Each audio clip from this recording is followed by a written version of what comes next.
புரட்சித் தலைவி அம்மா அவர்களின் 78வது பிறந்தநாளை முன்னிட்டு எடப்பாடியார் தலைமையில் ஆட்சி மலர அயராது உழைப்போம் மதுரை டாக்டர் பாசரவணன் மருத்துவ அணி இணைச் செயலாளர். திமுக கூட்டணியில் 10 தொகுதிகளை தேமுதிக எதிர்பார்ப்பதாக தகவல் கிடைக்கப்பெற்றிருக்கிறது. மேலும் விவரங்களை எமது செய்தியாளர் ரமேஷ் வழங்கிட கேட்கலாம்.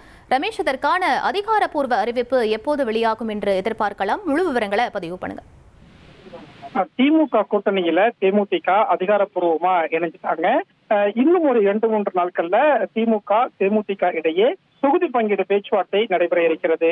ஆனா தேமுதிக தரப்புல குறைந்தது 10 தொகுதிகளை திமுக கூட்டணியில எதிர்பார்க்கிறதா தகவல் கிடைக்கப்பட்டிருக்கு. 15 தொகுதிகள் அடங்கிய பட்டியலை தேமுதிக தயார் செய்திருப்பதாக சொல்லப்படுது.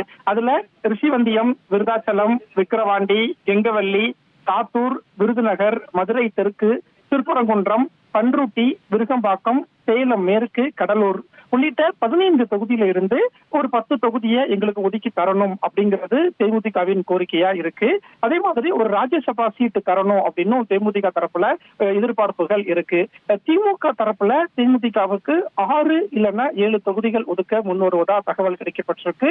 ராஜ்யசபா சீட்டு கொடுப்பதற்கு திமுக முன்வருவதா சொல்லியிருக்கிறாங்க. விரைவில் ராஜ்யசபா தேர்தல் நடைபெற இருக்கிறது. அப்போது தேமுதிகவுக்கு ஒரு ராஜ்யசபா சீட்டு ஒதுக்க இருப்பதாகவும் தகவல் கிடைக்கப்பட்டிருக்கு.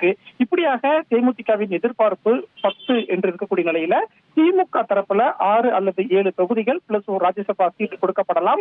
இன்னும் 2-3 நாட்கள்ல தேமுதிக தரப்புல அதிகாரப்பூர்வ பேச்சுவார்த்தை அப்படிங்கிறது நடைபெற இருக்கிறது.